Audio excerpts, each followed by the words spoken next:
नमस्कार, आप देख रहे हैं डीटीवी भारत। मैं हूं अभिषेक मिश्रा। कल जेडीयू के राष्ट्रीय अध्यक्ष ललन सिंह पटना पहुंचे और आज चिराग पासवान को झटका लग गया है। चिराग पासवान के कुनबे में एक बार फिर सेंधमारी हो गई है। ललन सिंह के पटना पहुंचते ही चिराग के कुनबे में कैसे सेंधमारी हुई है, कैसे चिराग पासवान को झटका लगा है, इस पूरी रिपोर्ट में हम तफसील से आपको बताएंगे, विस्तार से बताएंगे। दरअसल आज भगवान सिंह कुशवाहा जेडीयू में शामिल हो गए हैं। उनकी घर वापसी भी आप जेडीयू में कह सकते हैं, घर वापसी ही हुई है। भगवान सिंह कुशवाहा की घर वापसी को लेकर खबरें हम आपको दिखाते रहे हैं।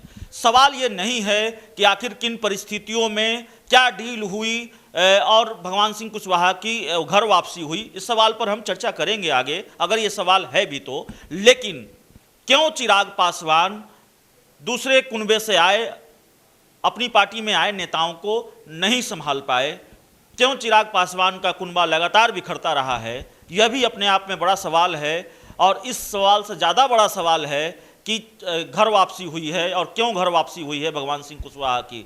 भगवान सिंह कुशवाहा बिहार सरकार में पूर्व मंत्री रहे हैं, जेडीयू के बड़े नेता रहे हैं और 2020 के विधानसभा चुनाव से पहले उन्होंने लोक जनशक्ति पार्टी का दामन थामा था। चिराग पासवान ने जेडीयू के कुनबे में सेंधमारी करने में सफलता पाई थी और भगवान सिंह कुशवाहा को टिकट दिया था। चुनाव हार गए भगवान सिंह कुशवाहा। बीजेपी से रामेश्वर चौरसिया, उषा विद्यार्थी और बीजेपी के एक और बड़े नेता राजेंद्र सिंह, वो लोक जनशक्ति पार्टी में शामिल हुए थे।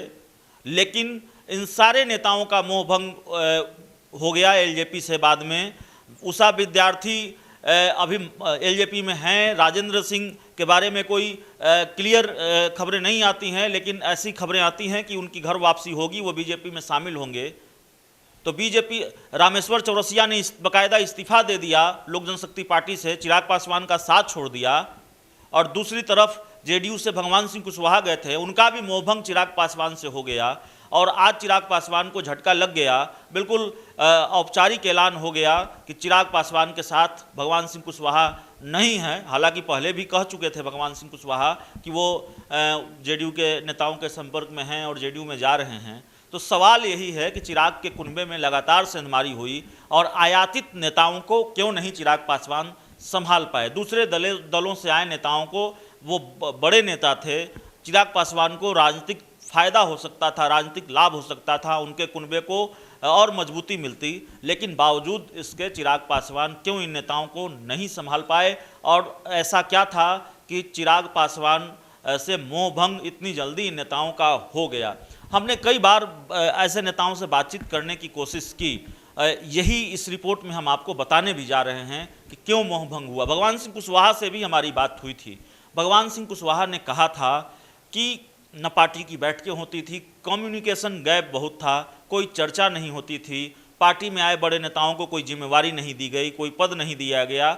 जो 2, 4, 5 लोग दिखते हैं बस वही दिखते हैं, कोई सक्रियता दूसरे नेताओं को नहीं दी गई, उन्हें मौके नहीं दिए गए कि वो राजनीतिक रूप से सक्रिय हों और इसलिए मोहभंग होता रहा दूसरे दलों से आए पार्टी के नेताओं का। और धीरे धीरे उनकी घर वापसी अपने अपने दलों में हो रही है।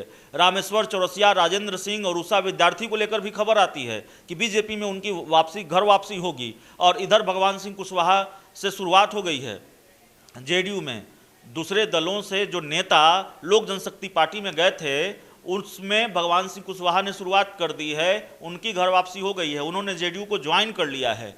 तो जाहिर तौर पर ये चिराग पासवान के लिए झटका ही है। अगर इन मुश्किल परिस्थितियों में ऐसे बड़े नेताओं को अपने कुनबे में संभाल कर रख पाते, समेट कर रख पाते, तो चिराग पासवान के लिए आगे की राह और आसान होती। लेकिन चिराग ऐसा नहीं कर सके। तो ललन सिंह ने झटका दिया, उपेंद्र कुशवाहा ने झटका दिया या नीतीश कुमार ने झटका दिया।